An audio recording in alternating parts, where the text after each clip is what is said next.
Two Black-owned businesses known for bringing the vibes and delicious foods aren't just staple in our community, but essential resources. We're talking to the owners of 7th and Grove and Madam Fortune about how they blend culture and history to make an impact on our community. Rooted in Progress starts right now.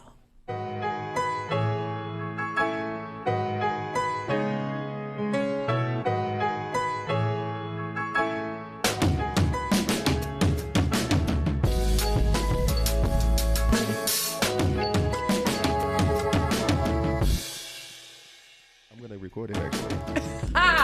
What's up, everybody? Come on into the Rooted in Progress Dream Center. It's your favorite people on the planet. What's up, guys? How It's are us. you? Welcome. Oh, I thought you were talking about me. They are. Terry Middlebrooks, Dan King for Rooted in Progress. I'm excited about this episode today. How you feeling, Terry? Man, I'm feeling fantastic, and as you can already tell, we're having a ball this morning. So, I mean, we have two phenomenal people who are also hilarious. Just at hello. Right. So we about to have a time today on Rooted in Progress. Let's not hold them any longer. We have the owners of 7th and Grove and Madam Fortune. You know them. Yes. You love them. If you don't, I promise you, you will You by the will, end of yes. this episode. Dr. Yes, look Jamaris at that. Glenn. Doctor. Oh, good morning. None other than Khalilah McDuffie. Hi, friends. Hi. This is so cool. I'm so happy to have y'all on. We're happy to be here. It's long overdue. Yeah. you know what? I was sitting here thinking, like, as much as we've done with them in the past, as far as just news stories and even the shows that I worked on, we've had them both on. And I was thinking, like, man, I thought we've had you guys on our show before. Well, you hate us. Shame So there's that. Man. Man, I guess you we're know only that's good not enough true. to eat at our spot. Right. Wow. That's not true. That, you know them lies. You heard it here first, guys. Them straight lies y'all telling. So, Listen, yes. we are so excited to have you both here. Y'all are both born and raised in Tampa. For the people who don't know you all personally, share a little bit about yourselves. You go first. please, not all at once. Well, first of all, I want to say thank you guys for having us so much. Yes. Thank you for having us. Deanne, you are such a great friend. Oh, and thank you. You didn't mention that when you first introduced us, that we're friends, but it's We fine. We are. are. Terrence, also you. Thank you. We're also friends with Terrence. Yeah. So there's that. But my name is Dr. Jamaris Glenn. I am a co-owner of 7th and Grove as well as Madam Fortune. I am, again, born and raised here in Tampa, Florida. This is my home, and I love this city so much. I am a Florida A&M graduate. I graduated with my doctorate degree in pharmacy and pharmaceutical studies. Let's go Rattlers. And I am really I kind of pivoted in my career a little bit when I felt like there weren't enough third spaces in Tampa. Wow. And so Khalilah and I got together, and I think the rest is pretty much history. So we've been able to have 7th and Grove for 6 years, Madam Fortune.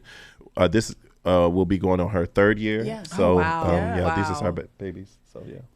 All right, Khalilah, a little bit about you. We're going to dive into your pivot a little bit later, Okay. Dr. Glenn. Okay. But Khalilah, tell us a little bit about you. I am Khalilah McDuffie, a mother of 2 sons.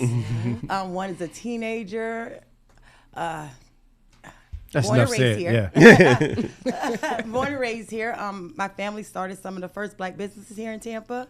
And here I am starting 7th and Grove here. Wow. Yeah. With my best friend, Dr. Glenn, Yes. and my birth brother. Yeah. I mean, y'all literally are like true siblings. Yeah, we are. No, for real. Yeah. So how did you guys connect? Like, when did you guys first meet and decided this is the route you wanted to go? We met through friends. We had a group called The Mixer. Okay. And in The Mixer, it was all Black professionals, graduates from PWIs, Black colleges. We all came together. I had to get accepted in the group. But in the group, me and Dr. Glenn just became like the cool kids because we want to always host things. So we were always hosting parties. We were always having dinner parties. We were always trying to create, dope vibes for our culture that we were lacking here in Tampa. Yeah. So we started that bond through The Mixer. So we weren't the founders of The Mixer. Amber was the founder. I'm going to give Amber her props. Then me and Dr. Glenn just became the president and vice president. There we go. There we go. There we go. And now it's just blossomed into this. I want to start, Dr. Glenn, so you started in pharmacy. I did. Where did that aspiration begin for you? Like as a kid? Yeah, high so school? no, I mean, I wanted to be like a cartoonist when I was a kid. I loved cartoons and I wanted to draw. But He always surprises me with something. yeah, it was crazy. I never heard that one. Yeah, I did. I went to school for engineering initially. I graduated from Hillsborough High School. Go Terriers! Okay, their IB didn't know they were program the there, and then watch it, and then I went to FAM because why not? And they offered me a scholarship in engineering, and I was doing engineering for a year. I met this girl who was a graduate of the specific engineering program. She was like, hey. I was like, hi. She's like, I'm broke. And I was like, oh, no, I have to figure something else out. So then I What's her name, Khalilah? So then I was like, well, let's try. My friend of mine was like, let's do pharmacy. If we don't get in, whatever, we already have the prerequisites, so let's do it. So I got in, and I just fell in love with it. It's really about service, honestly. Yeah. I've been in hospitality for a very long time. Like when I was in school, I worked at a TGI Fridays. Then I worked at a Gymboree in International Mall. And then dealing with patients on the medical side, it's really, I always say like hospitality. Like it's really about serving people at the end of the day. And people seem to confuse that word when they see it, when they use it. They're like, I ain't no 7th grade at a hospital. No, we're hospitality. Service But people, yeah, service. But no, yeah, it's really heavy in service and just making sure we take care of the community in the right way. Yeah. So, Now, when did it start? You went from medicine, medical, to hospitality, to the restaurant business. How did all that merge together? yeah. So again, we loved throwing events. Yeah. But for me, even when I would study in pharmacy school, my friends would get together and it'll always be at a restaurant, or we'll always be over some food, or we'll take a break and play some music or something like that. And it was really like, we just want a vibe, Right. really have a good vibe with good food that really expresses our culture to the best, in the best way. And so working through there, like I just fell in love with gathering spots. That's really what I did. Like I fell in love with gathering spots, and it was always in the back of my mind. But I was always very conservative. Khalilah is the risk taker. I think that's why we match so much. It's this yin and yang, push and pull. But I'm really conservative, and she kind of like pushed me into this. So one day we were looking for places. She's like, I'm going to get a place. And I'm like, okay. And I'm not thinking nothing of it. I'm still working in the pharmacy as a pharmacy manager, doing well for myself and stuff. And then she texted me one day a picture of a key. And I'm like, okay, well, cool. You bought a new house. And she's like, no, I bought a business. Or she said, we bought a business. And then I was like, no, we where's did the it. French? I don't know. I didn't What know do you mean by we? we, no. He hung up the phone. I hung up the phone on her. I went to the bathroom, probably threw up a couple of times. I'm just risk averse. That's just how I am. And so I, but she showed me the place, and she's such a nurturer and has such a calming spirit. And she's like, we gonna do this. Like, this is going to be something great. And I was like, okay, let's do it.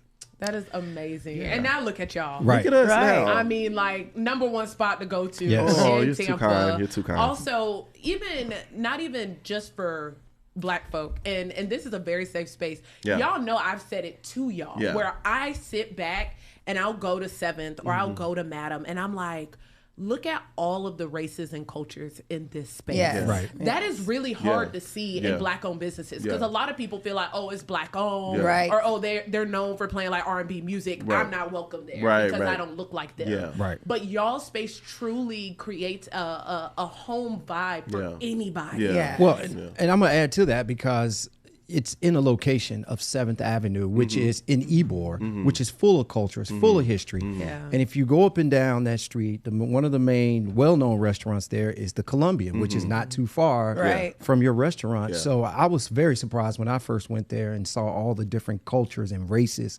in there vibing to good music and the amazing food. Yeah. The Are you amazing a native of Tampa? I am not. Okay. I've only been there for about 6 years, and so So we grew up there, and even as kids, Ybor was a vibrant place. But as the years progressed, Black people stopped going to Ybor.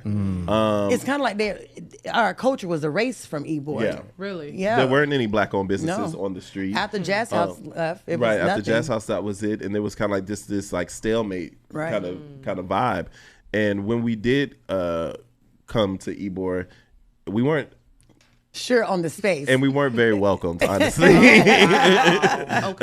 Yeah. So, you know, when we talk about diversity, that's still something that we really strive very hard to accomplish at there, but I think it has a lot to do with our inclusiveness, right? So we've had debates there, we've had comedy shows there, we've had spin class there, we've had yoga class there, we have Pilates there, we've had drag brunch there, and like that immerses, like that's so immersed with so many different races and different cultures, and people gravitate to those types of things, right? So yoga is a space that you don't see a lot of Black people in, exactly. Right. And so, but we did have it in our space, and then when different cultures and specifically white people came, they're like, oh wow, this is a really cool spot. When we had drag brunches there, you know, you see drag brunches, but sometimes it's very white centered. Also, it's wild and it's very white centered. But those types of things, kind of like we try to bring the draw. We try to draw everybody, and that's I think how we kind of made this melting pot. I want to take a step back with Khalilah, my fellow sister who also went to USF. Go Bulls! Where's Right. Where's that? Horns up. Let's talk about your journey to being this owner, this entrepreneur, this boss lady, starting at USF, probably even before then. So let's take us back to that Khalilah. Oh wow, you don't want to go back to her. But, well, like I said, my family born and raised here. I knew I wanted to be something. I just didn't know. I started off in education. Did after school care, all 4 years of college. Get a job. I called my mom and I'm like, I don't like this. And my mom's like, girl, leave. I was like, wait, what? They ain't how that work. I just can't leave. Right. She's like, no, leave. I was like, what about These bills. in class? Like, what? She's like, don't go back, Khalilah. You're not happy there. Don't go back there. She said, come be with me. So I took that leap of faith, and I was with my mom for 15 years in child care. Wow. And then I got bored with that. And I told her, I want to be my own boss. And she said, doing what, Khalilah? I said, I don't know. I'll figure it out, I guess. So I went on that journey. I bought a barbershop. Didn't know how to cut hair. Okay. No experience with hair. But hey, I was a boss. Okay. There you go. That failed. Then I bought the smoke shop that was located right next door to the barbershop. Once again, another business I knew nothing about. Don't even smoke. Didn't even know what was in the store. Not one thing I knew how to use or touch or anything. So I hired my cousin, and he'll, like on Friday nights when the college kids would come in from the University of Tampa, because I was down the street on Kennedy, and he would ask me on Fridays, he was like, can I let those kids smoke hookah? I said, what is hookah? He's like, the tall thing. Right, the owner of a smoke shop. And he was like, the tall things. I was like, oh yeah, that'd be dope. And so it just turned into a vibe. And then later me and Jamaris started hosting events there, parties there at the spot. Closed down the barbershop because there wasn't nobody in there anyway. They use the space to have parties, to have gatherings. And then from there, we outgrew that space. So from there, I moved on to a hookah lounge. Like, you know, I'm finding myself. I found a niche. Hey, hookahs and party. Okay. Now I know what a hookah is. So I went on that journey for 2 years, and then that failed. So I'm like, I keep failing. Wow. So I went back to my mama again. Went on a spiritual journey, and I got closer to God. Wow. And on that journey, the message at church was position yourself for God's blessing. And at this point, I'm like, what I got to do? Get blood? Fall at his feet? Like, what do I do? So we did the Daniel's fast for 14 days. And when I tell you those were the hardest 14 days of my life, but the most meaningful still to this day for me, I got closer to God. And when I got closer to God, I accepted whatever was there for me. It was almost pretty much like I was accepting, I won't say failure, but I was accepting the next chapter. Wow. And when I accepted that next chapter, me and Dr. Glenn was coming from Super Bowl in Atlanta. Dr. Glenn was going to get some art. And that Monday, I get a call from a white woman, a chippy white woman on the other end of the phone. Shout out to, was it Tina? Yeah. Shout out to Tina. What's up, girl? And she was like, hey, you still want this space? What space? Yeah, what you talking about? Girl, this 2 years later. What you talking about? Yeah. She was like, yeah, do you want it? I was like, yeah, I'll take it. And she was like, yeah, just bring me this amount Friday. And I was like, okay, girl. I didn't have no money. I went through everything, you know? But when it's for you, God makes a way for you. Now, at this time, is this the current location where you are, or this is the current location? Okay. We didn't even know what it was. What it's going to be? Yeah. Do you want the location? I said yes. Friday comes around, she gives me the address, and I'm still not registering 7th Avenue. Yeah. 7th Avenue. I'm just excited I got the money up. Yeah. So I get there, I see this white woman, curly hair. She's standing outside. I was like, oh, where we meeting at? She was like, here, this is yours. Wow. I was like, this is it? Yeah. Wow. Yeah. Wow. We went inside. My heart wouldn't stop racing. I called Dr. Glenn. I sent him That a was picture. that phone call. Yeah. Right. Yeah. Because, you know, he's a pharmacist. He couldn't talk on the phone all the time. So I called. He didn't answer. So I sent him the picture. And I sent that picture to 3 people. I sent that picture to my mom, Dr. Glenn, and Tatiana. Wow.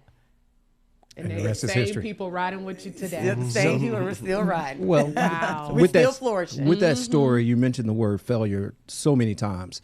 What kept you going? Was it the fact that your family, you come from a line of serial entrepreneurs? Yes. Is that the case? And also, what was instilled in you growing up about being a boss lady? We don't give up. Yeah. We don't give up. We fall down, we get up. Yeah. Everybody has experienced failure. And then now I'm at a point too that I'm not ashamed to say it. I failed. I've been there before. Right. I've been down before.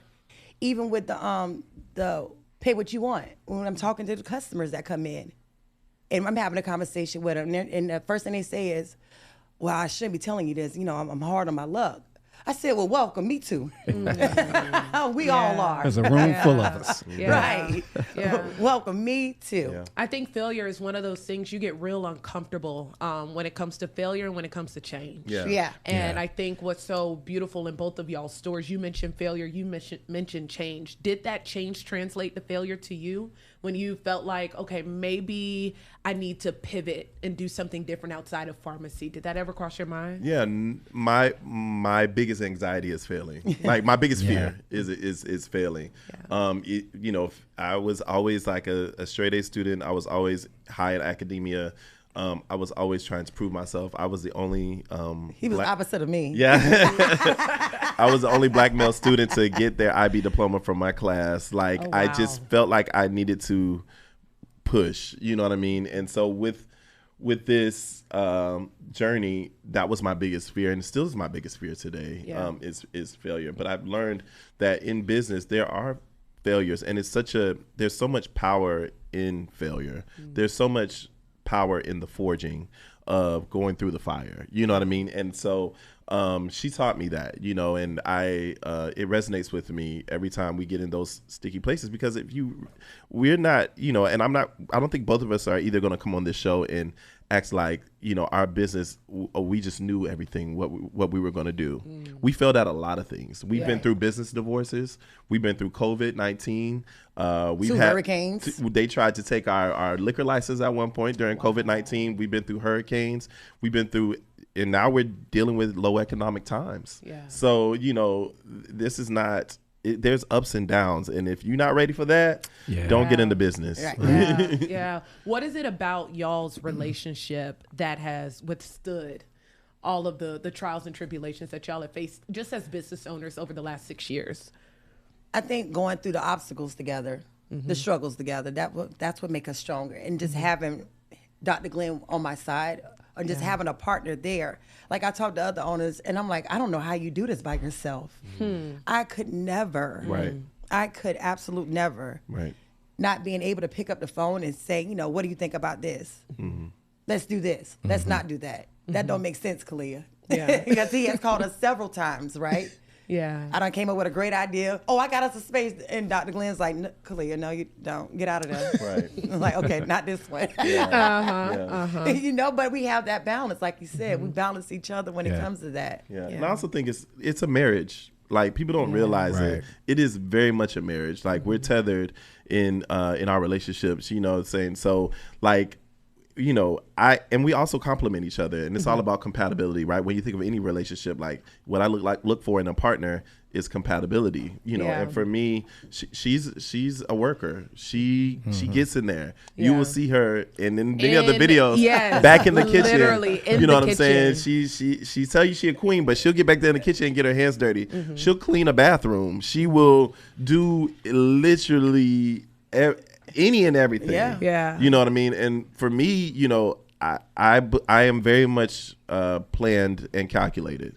And so I want to make sure that we are working smarter, not harder. Right. And so a lot of the things that we are doing takes time from, for me being in the back end, really thinking this through, really planning things, really speaking and building relationships with other people to execute the business. And I think that's just what it is. We just complement each other, which is really good. At some point, we're sitting here looking at video. For those that are listening right now, we're looking at a video of restaurants, and all we see is food. and you guys have already stressed. You guys have already mentioned, your background, Dr. Glenn, medical. Khalilah, just the hospitality space, entrepreneur, barbershop, all that. At what point did you guys decide it was going to be a restaurant? And how in the world did you guys make this food so delicious? These bomb recipes. I mean, I don't think I've had anything bad. Yeah. Maybe even not even a cup of ice water. Even the ice, because Florida got some bad tap water. So at one point did you guys say, all right, we're going to do a restaurant here?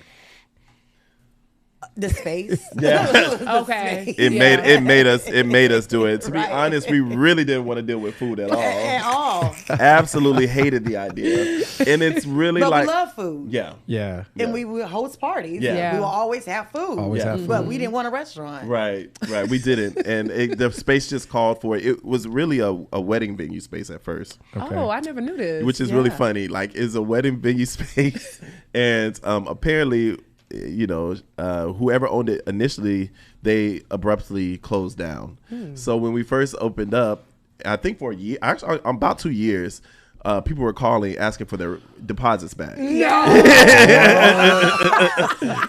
They're like, you stole my deposit. I want my money back. I couldn't have my wedding. You closed down. I'm like, baby, that's not me.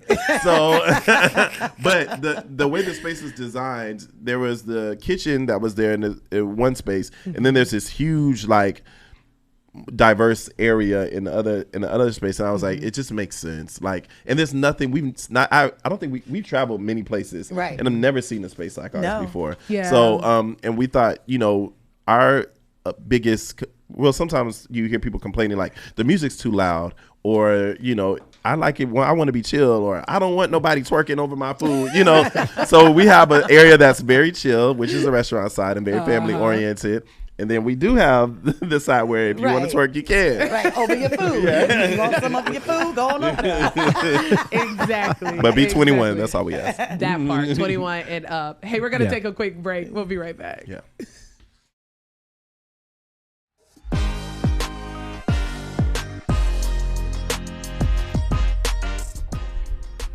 All right, if you are just joining us, so right now live, we have none other than Khalilah McDuffie and Dr. Jamaris Glenn in the Rooted in Progress Stream Center with us having a phenomenal conversation. They are the owners of 7th and Grove, Madam Fortune, which are two huge staples in our community. These are my friends. I have known and loved them for years. Funny enough, Terrence, I don't even think you know this story. When I came for my interview here at FLA, it was the summertime. It was like the summertime of 2019.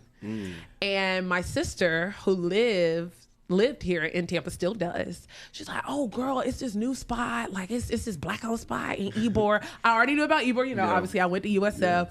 And she's like, it's black-owned spot and they having their opening. Like, let's go. Yeah. So I come here and I do what I need to do and I secure the job. And then I went and turned up at this new spot on their opening day called 7th and Grove. You never told us that story. You said turned never heard that story? No. Stop being a creep. Yeah. Right. It was Is that for your Pepsi? She probably got kicked out. Is that because of Pepsi? Oh, Lord. She probably got kicked out of there. I did not get kicked out. But it's so, for me, it's amazing to see where it was from that day to now. Yeah. And then also have the relationships that I have with the both of you all. Yeah. And I think what you all have done, not only with 7th and Grove, but Madam Fortune. Can we get into Madam Fortune? I've done stories that's on it. Glenn, baby, that baby. That's all Dr. Glenn. Listen, what you all have done, one, with the history. So when we talk about combining community, culture, cuisine, y'all have done that. Y'all do that. Y'all live it. Y'all walk it every single day. What was the mindset behind Madam Fortune? Yeah. So when we first started 7th and Grove, everybody wanted to know what our story was. You know, I would go on Instagram, I would go on Facebook, and I realized that there were so many. The one commonality was storytelling. I wanted to make sure that my next project was something that was purposeful and that was a love letter to my city. And I thought it was so cool to hear, you know, so much Black history about all over the nation, right? You hear the stories about Rosa Parks, you hear the stories about Thurgood Marshall, you hear the stories about Martin Luther King, and that's really, really great. But I want to know, like, what happened in my city? Yeah. What happened in my city? And so I started to dig, and it's crazy. Like, I was like, I want to name this after some unsung hero that really helped shape Tampa that was Black. And I was digging, and I saw this name that said Madam Fortune Taylor. And I was like, oh, okay, I don't know who this woman is. So I was a little bit more digging, and I found this incredible woman. Her name is Gloria Jean. Yeah. Yes. And I Facebooked her. I found her on Facebook. I Facebooked her. I'm like, she's not going to Facebook me back. Boom. Seconds later, she's like, oh, hey. I was like, oh, hey.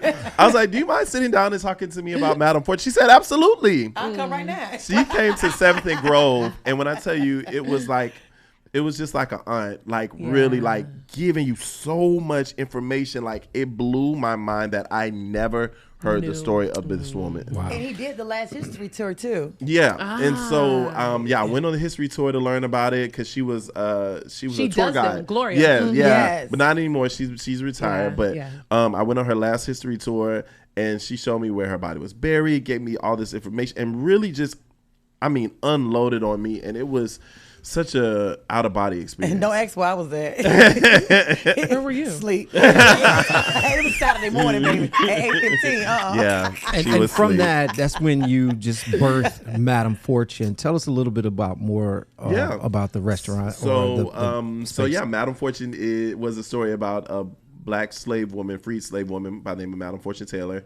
Her and her husband traveled from South Carolina to Tampa, Florida, where she was given 33 acres of land into what is now downtown Tampa, essentially. Wow. Yeah. So if you're at the Barrymore Hotel, understand that was the land of Madam Fortune at one point in time. If you're at the Strass Center, you have to ride on Fortune Street. If you drive across the bridge, I think it's right over here somewhere, Madam Fortune Taylor Bridge is there because they had to build a bridge from the East Bank to the West Bank so that the cigars can travel across. So she was a pivotal person in how Tampa's robust cigar industry would. Wow. That when I did the story and when they told me about this concept, I was like, y'all, it was just everything. Yeah. It's just everything because it encompasses so much. Yeah. But I think especially like for the people online, if you've never been to Madam Fortune, what y'all have done with the space within itself. Because you come in and it's like a sandwich shop, which was also a nod to what the business was before, That's right? Yeah. So it was initially Sunday's Deli. And so we were like, oh, that would be really cool to keep it like a sandwich shop. But what's also cool about it is the sandwiches are named after erased Black neighborhoods in Tampa. So you can get the Garrison, you can get the Scrub, you can get, the Rebels Pond, things like that. And I just want to keep the storytelling going. Yeah. And I feel like it's so much power in saying the name, right? And I also wanted to make it a speakeasy because the history is hidden. And very similar to a speakeasy. I was in love with speakeasies, but it also shows you that we don't know much about Madam Fortune. You know what I mean? Her story is still progressing and still flourishing, but those are things that I wanted to contribute to the space. Now, and it's full of art. You spoke earlier about you wanted to be a cartoonist and all that. What inspired you for the design and the layout of he not designs only just all the spaces. Yeah, just for both restaurants. Yeah. I just love aesthetics. Like I love beauty. I love whether it's fashion, interior. This is something that I'm really, really passionate about. Yeah. But Khalilah and I would travel to Miami and look at the murals. We would go to DC and New York and Atlanta and see these gorgeous murals everywhere. And I'm like, man, where even St. Pete. Yeah. But we don't see that in Tampa. No, we don't see the beautiful artists that we have here in Tampa. And so we linked with a young artist by the name of Carlos Pons. Shout out to Carlos. He's Guatemalan. And he did these gorgeous murals that I'm still madly in love with. Yes. Oh yeah. Oh yeah. Yes. And Khalilah, you're the brainchild behind a lot of the food. Yeah. Yeah. I mean, where does that come from? How did you help create and curate these amazing menus at both places? I love She's food. not the better cook though. just so there's clarity there. Like I said, I'm disappointed you guys came in here empty-handed. we had a guest. We had a guest a couple weeks ago came in with this large cake and just all these whoop-de-doo. desserts. Right. So she set the standard for you guys. Y'all came empty-handed. I was hoping you watched that episode. Let me outdo. No. He's like, didn't watch it. So Khalilah, how did you come up with these menus? Well, me and Dr. Glenn, we love food. We would travel, like you said, all over, looking for art, looking for interior inspiration in food. Food always brings everyone together. Every time we'll meet up, we will always have food. And we started with the chef, right? We started 7th and Grove with the chef. Him and Dr. Glenn worked hand in hand, putting the menu together. And from there, as time goes, you notice things you need and you don't need. And I told Dr. Glenn, we could do this ourselves. We could be our own chefs. That'll save us a couple of, a lot of money. Couple dollars. And we could do it. Yeah. So from there, we just start putting our ideas together, trying things here. We'll share things. And me and Dr. Glenn, we don't sleep. No. You could text us at 2 o'clock in the morning when Dan's going to work. I'm like, you up? She's like, yeah, I'm here. Perfect. We don't sleep. Our minds don't rest. Our creativity, it keeps flowing and flowing. So, I mean, we're self-taught. We taught ourselves how to operate a restaurant. We taught ourselves how to become chefs in a kitchen. And this is all just from how we grew up, from our childhood. His mom loves to cook. And Madam Fortune is his story for his mother too, because the food concept over there is Guyanese, West Indies, Caribbean soul, and 7th and Grove is more of my my side of the family. Your oxtails, your black eyed peas, your yams, and those are meals we all grew up on. And I know with my family, with my grandmas, my dad's mom mainly, every time you go to her house, you always have a meal. Right. Always. In the morning, she'll cook breakfast. In the afternoon, a snack, dinner on the stove, right? And then my mom's mom, my story's a little different. She the one made me cook because she couldn't walk. She didn't have mobility. So when my older cousins were at school, the younger ones will stay back and help, grandma. So when it was time to cook, she'll tell me, in the morning, take out the butter, take out the bread, take out the shorten, It was never take out the Frosted Flakes. No. It was never take out the Pop-Tarts. Never take out the egg. Never take out the egg. No, we gets down. Right. Yeah. So from there, putting things together, learned how to cook. And it just became, a language, a love language. And when my mom was at work, she'd be like, take out that meat. Now, saute it. I'm like, what that mean, Mom? She's like, go in there and cook it. Take out that meat. Right. Go across that meat. Those are trigger words. Y'all parents ever told y'all to take some meat out and you didn't, but you heard that garage door go up? You heard that garage door go up, and you're like, oh, hell. Yeah, because you was too busy on the phone. Right. Too busy on the phone. By the time she got home. The meat ain't even defrosted. Man, that's trouble that. And then that's trigger. in the microwave trying to run a little water on it. All right, that's what you asked me to do, ain't Right, it? like I took it out. I don't know what had happened. I took it out as soon as I got home. Right. So let's hard. We talked about the restaurant, the space, and everything. Let's talk about today's times, where we are today, with the government shutdown, which of course last night was passed that it's going to reopen. However, families are still struggling. Yes. The purpose of us having you here on our show today, not only talk about the history and where you are and where you guys come from with the Seventh Grove, but this Pay What You Can initiative. Tell us a little bit about that. It's kind of been a buzz phrase over the past couple of weeks. And Seventh Grove was one of the, Yeah, I'm sorry. Fun fact is Dr. Glenn thought of this a whole year ago. Wow. A whole year ago. He wanted to do this. And you know how time flies. Yes. Things happen. Things happen. You know, are we able to even afford that? Right. Do we have time for that? You know, it's like, Jamaris, that's nice. But we, you know, maybe once. You know. Yeah. Are you crazy? It's like, no. And then it came back around and he brought it back up again. Wow. And it was like, you know what? It's time. You're right. Yeah. It's time. It's amazing. Tell us a little bit about that. Yeah. Yeah, I was The actually I was actually inspired by the rapper Lil Russell. He's a rapper in LA, and him and his best friend actually opened up a restaurant that was all pay what you can. It's all pay what you can. Like Monday through Friday. Monday through Friday. Every day. I don't know if it's still in business, and but I do know other people have adopted those types of things, and it really is detrimental to the business. Yeah, it is. I can imagine. But the thought of it and the community of it, and to help people, there's so much of a richer reward in that. And so, you know, unfortunately our business is only able to do it one day for just a small amount of time. Otherwise, you know, it would not be good for us. But that's okay. But we wanted it to be more than just like giving out free food, right? Like there has to be, and what a friend of mine, her name is Kim, she works for Feeding Tampa Bay.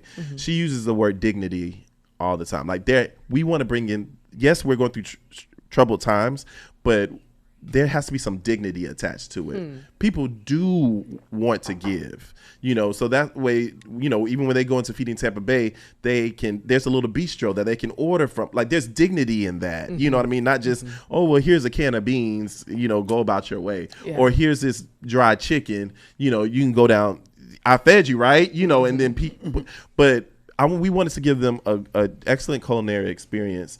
And also, if they want that $2, I paid. You know what I'm saying? It's not how much I paid, but I paid for. It's the fact that I did it. And so, and it also helps the business. I mean, $2 is better than nothing. You know, so especially on a Tuesday. I'm grateful for that. And so we wanted to give back and also establish some dignity in that. We know this is hard times for everybody, and sometimes people are too prideful to come in and get a free meal. Yeah. Sometimes they're like, hey, I do have $5 though. Yeah. You know what I mean? I may not have $45 or $65, but I do have $5, and I can give that to you. And that means that I exchanged something monetary for the food that I received. And so we wanted to establish dignity back there. Khalilah, I got a chance to sit down, talk with you about this on Monday. Yes. And this story has resonated with so many people. I did not expect for the story to take off the way that it did yesterday. Yeah. And I think there were a couple of things in our interview that really stuck with me. And one was you talking about the type of place 7th and Grove is. And your words were, as long as our doors are open, the community has a place to call home, to come here, to feel welcome, to sit back and relax or be whatever it needs to be. But you also talked about how people weren't afraid to show up. Yeah. Y'all's first week, y'all fed over 250 people. Yeah. That's wild. How did that feel, like seeing the response and seeing people respond to an initiative that you all thought about a year ago? Yeah. Right? I'm tired of seeing baked spaghetti. Let's start there. But it was great because it's like one of those things we could, you know, Dr. Glenn made that video Friday. It went viral. Yeah. And it's still one of those things. People, you know, gave a response. You guys are doing great things. That's going to be so amazing. But in the back of our minds, like, is anybody going to show up for this? You know? You really had doubt. Yeah. Oh, yeah. Yeah, because once again, that's that pride, you know? Jeez. Yeah. People are prideful. And we're in this time right now. It's a weird uncomfortable space to be in, right? We don't know what our government's doing. We don't know what our next job is going to be or what our next meal is going to be. You know, that we're holding SNAP. You know, like it's just in a weird place right now we're in. Yeah. So I didn't think anyone would, you know, maybe get a few people here or there. I was not expecting. And every week it's getting bigger and better. And I think as more the menu progresses, you know, it gets bigger and better. Like the smothered chicken. Listen. Chef's kiss. Listen. Chef's kiss. Listen. And the people at work too. was talking about it when they saw it on the video. That's So all good. everyone is talking about So at work right now. It's y'all's food. And it's also too drawing the community together as well. Yeah. You know, drawing other businesses to us. Like we had a lady that came and dropped off 2 cakes. She cake by the pound. She makes cakes. Yes, good cakes too. Yes, she Yeah, I dropped saw off that. cakes. You have other people saying, "Hey, can I bring in food? Do you need help? Do you guys want me to come down and pass out food?" And it's like, wow, Yeah. we was not expecting this outcome. Because like we said, we wanted to do this before, but it was always, I think when other businesses see that you are doing this and the sacrifice is taken to do this, hopefully that inspires them. And as you just mentioned, inspired a few. But it definitely can inspire many more. Yeah. So hats off to you all for this, man. Thank you. And What if a I leap could, of faith. If I could just say this real quick too, like we understand that as businesses or as restaurant owners, our margins are very razor thin. Right. Like a lot of restaurant owners do not have the capacity to do these types of things. Yeah. We don't even really have the capacity to do these types of things. But the community, as being part of the community, we couldn't sit there silent and really push out. But I want to say it's really these big corporations that really should be given to the community. It should be our government that should be given to those who are less fortunate. We have very limited resources. So when I see a small business that isn't doing it, I get it. You know what I mean? And I understand and I respect that. But we're low hanging fruit. So it's very easy to ask something from us because we're accessible, you know, and I'm talking about local business owners and local restaurants. But this summer has been brutal. For everybody. And you've seen the reports, you know what I mean? Businesses closing down, restaurants closing down, other entities closing down. So it's not like we have this copious amount of money and food and we're going to give to the poor. No, this is our family. These are our brothers. These are our sisters. These are our nieces. Like, I would give it. That's what we said. As long as these doors are open, and we'll probably do it when the doors closed, you know, because if it's not us, then who? Wow. That's deep, man. Wow. That's real. But that also shows who you all are as people, right? And I how think, you were raised. Yeah, exactly. Absolutely. Yeah. And I think that sometimes people can sit back and think life is a certain type of way because you have certain things attached to your name or certain businesses underneath your belt, right? Yeah. But then you realize that y'all are just people that's just y'all trying to survive We too. trying to survive, baby. Absolutely. Survive ain't the word. Yeah, absolutely. I mean, we getting our ass whooped out now. and We all We want to stand up here and look great and smile and stuff like that. But there are some times where you look back and it is empty and there's nobody coming. right. That day, nobody comes. Yeah. And I get it. You know, social media is not a real place. Duh. You know, so we will show you those great videos of people in there and things like that because we want you to come. Yeah. But there are times when we understand the way that the United States is right now, people are struggling. Yeah. Right. And they're holding tight to their money. Yeah. Well, And so, you know, going out to eat is a discretionary thing. Right. It's Yeah. That's the It first is. thing you disposable. go off the It's a list. luxury. It's a Yeah. disposable. luxury. Yeah. Right. If I don't need to get my braids done today, you know what I mean, or I don't Right. need to get my nails A done today. haircut, Yeah. or, So you know, we get it, and we're here to support the community in any way that we can. Well, and the way that Tampa is thriving, and we know that you guys, where you're located, you're in District 5. We had the candidates on a couple weeks ago, Shout out a couple to Naya. months ago, running. Affordability was one of the main hot topics. The way Tampa is thriving now, and it's just from the downtown area, it's just spreading out. Ybor is a hot location right now. How do you guys stay afloat with the rising rent costs and everything else, including the food that's going up and all that, prices are going up? How do you guys survive, and how have you survived so long in that location? The grace of God. that part. The glory for to real. God. Yeah. Initiatives like this, what me and Jamaris is doing for the community, that plays a big part, right? Yeah. us saying, you know, hey, we don't have it, but come on in. Us just being vocal, us telling our real stories, us, you know, telling the raw truth. Yeah. You turn around and get blessed tenfold. Absolutely. Yeah. And I also think, and I don't want to get too deep, but I think of the story of Shadrach, Meshach, and Abednego. And I heard this pastor say one time, sometimes God does not bring you out of the fire. Sometimes he's standing right there with you. Yeah. And so, you know, when they saw that fourth person standing there, like, I think that's what this, I can only say that is me, you know, and God, God being in the fire and the forging with us, and he's always provided every single time. Every single time he's always provided. And I don't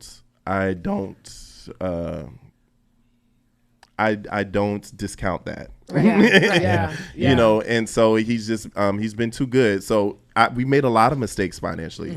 We have, because we weren't restaurant owners, we weren't chefs. Right. Yeah. These are things that we're like, oh yeah, you know, give them what they want, give them what they want to be paid. Yeah. Meanwhile, it's sucking all the money out of your business. Oh, we made this week, but then this week it's not so good. Right. And we're not looking towards the future. We're just thinking that it's going to forever. The money's always going to be consistently coming.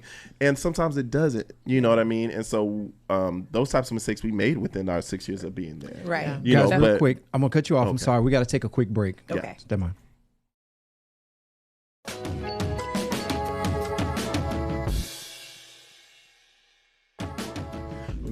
Oh, welcome back. Look. Jamaris is about to make us a song. Rooted and tooted and tooted and rooted and Tooted and rooted. Jamaris is going to make us a song. We have been having so much fun.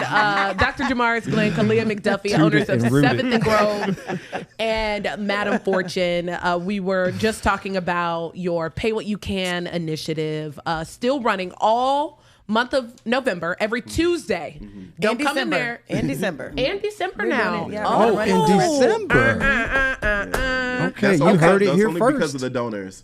So Yeah. keep donating. Yes, Keep donating. yes. Right. So He's right about that. November and December, every Tuesday from 3 to 7. Correct? Correct. From 3 to 7.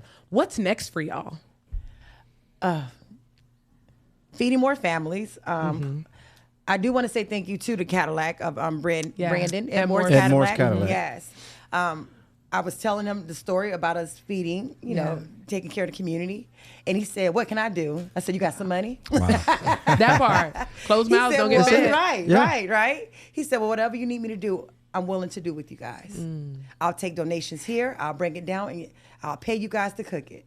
Yeah. So community, Yeah. bringing things like that, you know, helping, building that bond, phenomenal. And we're able, like Jamar said, we're able to keep doing this. And we also have a GoFundMe.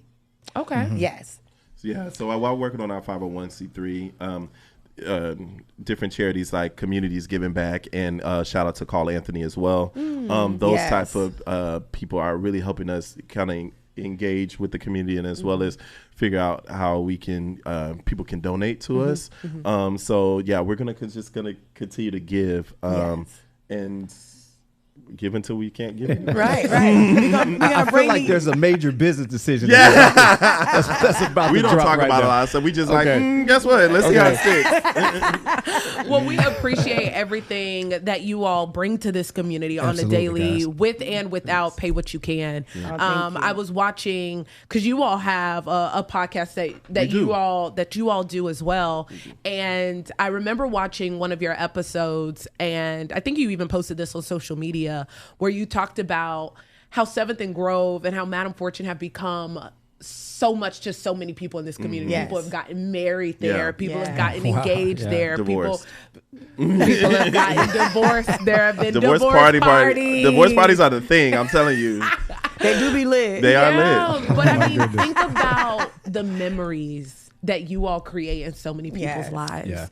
Yeah. From everything from a turn up to a meal that they didn't have. Right. Like they didn't know where they were about to eat, but they were able to go to 7th and Grove, and y'all are a part of their story. So I love being able to call on y'all, and to be able to call y'all family and friends. But this community needs y'all. This community Yeah. relies Thank on you. y'all. So And I know most they're importantly, grateful. they need you guys to get out there and support what they're Yes. doing. Yes. So and they can donate. So for all of the folks listening, you can donate, you can partner, reach out to them. How can they reach out to y'all? Yeah.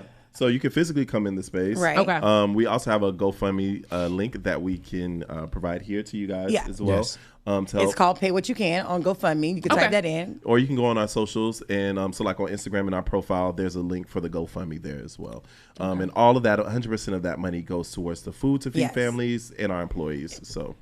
That is amazing. Well, guys, we want to first thank you all so much for taking your time out of your busy schedule. Oh, we need more time. To swing we gotta by, go. to swing by Rooted in Progress. We definitely We're going to love have it. y'all back. Yeah. We're going to have y'all love back. giving people flowers while they're here. So, Right. Yes. Well, we're We wanna also thank you. announcing that we're all going to be co-hosts now. So it's There only you go. it's 4 people. Rooted in Progress. Rooted and Tooted. we need that theme song, Rooted and Tooted. Yes. So, guys, thank you so much. Thank you. Thanks for having us. It makes me feel like we need to be doing something. Right. Like, We could be doing more. Why not on Rooted in Progress do we not have something going on, Terrence? I'm blaming you. Listen, I need a sponsor for Rooted in Progress. That part. Let's start there first. You are right. Before we You can are start right giving about back. that. But guys, we want to thank you all so much for tuning in. Deanne, won't you tell us people how to watch and subscribe and like? Every Thursday, 9:30 in the mountain, Yes. y'all. Make sure you can also watch all of our episodes on Apple Podcasts, YouTube, and Spotify. And then we're also always live on the WFLA app and WFLA.com. Y'all be blessed. Go and visit 7th and Grove. Yes. Not just on a Tuesday. Yes, But you might every see day. me on there on a Saturday or a Sunday. Okay? Hey man, God bless y'all. Thank you all so much and stay rooted, people. Stay rooted, y'all.